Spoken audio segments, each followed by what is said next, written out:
Welcome back to the channel. In today's video, we're going to be doing a little brief tutorial as well as a follow-up to some common questions and concerns I received in regards to the Star Wars Arcade1Up cabinet. So to start, you may have heard me in my review video state that there is no Yoke settings menu for further configurations in this arcade cabinet. That is factually incorrect. While shame on me for saying that, there's a little bit of a backstory as to why I said that. It isn't because of blissful ignorance and I just chose not to read the instruction manual. When I opened up my Arcade1Up cabinet, everything in the box for the most part seemed fine, with the exception of the instruction manual little pamphlet thing that holds all the parts, pieces, screws, nuts and bolts and everything else inside that bag. So since that bag was ripped open, everything was scattered about inside my box, and by the time I did find my instruction manual, it was all mangled, tattered, and illegible, so I just kind of pitched it because I couldn't even read it anyway. It was all torn up and missing pages.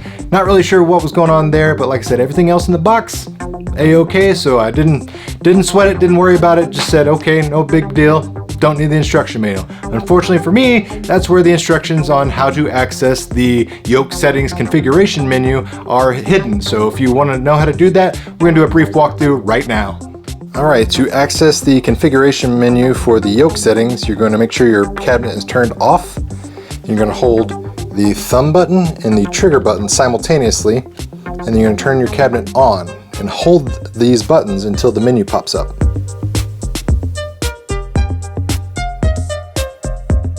Holding the thumb button and trigger button, and there we go. We've got our menu.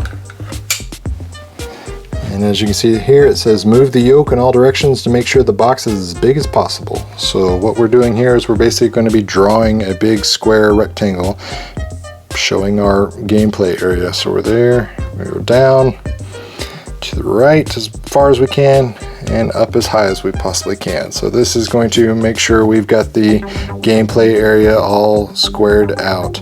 And keep in mind, you do not have to do this when you purchase the cabinet. Your yoke will be calibrated, and it should be calibrated to good specifications once you get out of the box. This menu exists in case for whatever reason you find your yoke to be out of sync or out of calibration.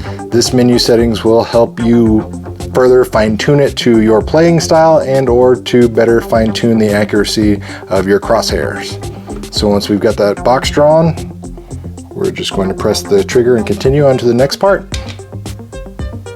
And then now it says center the yoke and pull the trigger.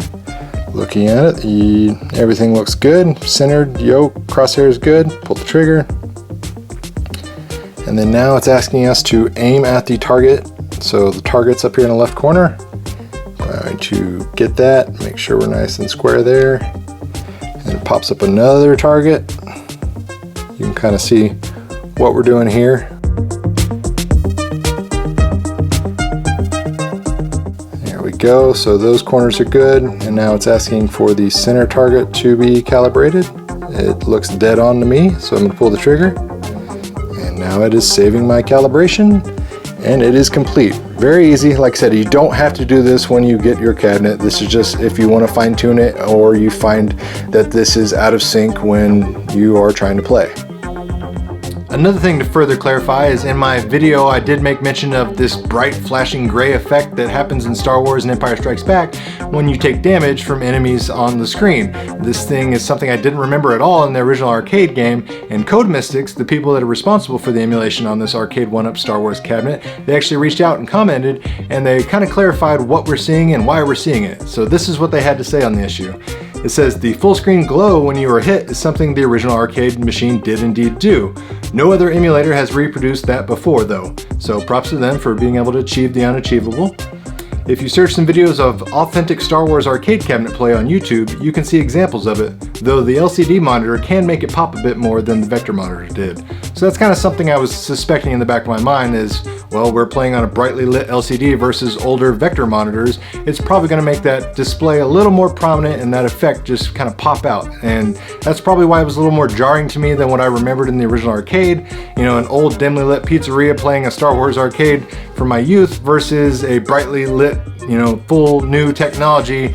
So it's really going to make that kind of thing stand out even more so than it ever was before. So thank you, Code Mystics, for clarifying that and proving that it's not a bug or a change in the ROM or anything like that. Another thing I got asked about was the high score record keeping. Specifically, they wanted to know, does this keep all top 10 initials or if it's only the top 3 names left on the leaderboard? So I went ahead and did a quick test, made sure I got my initials on the top 3 places as well as something in the middle of the pack.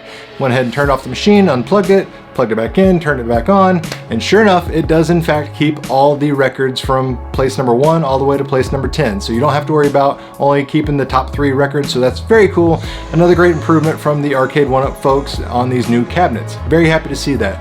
And guys, that does it. I just want to make this quick tutorial and kind of clarify some questions that were out there lingering. If you're still on the fence, get off the fence, go purchase this. It's still available online at most major retailers. I got the product links down in the video description box below. And as always, thanks for watching, guys.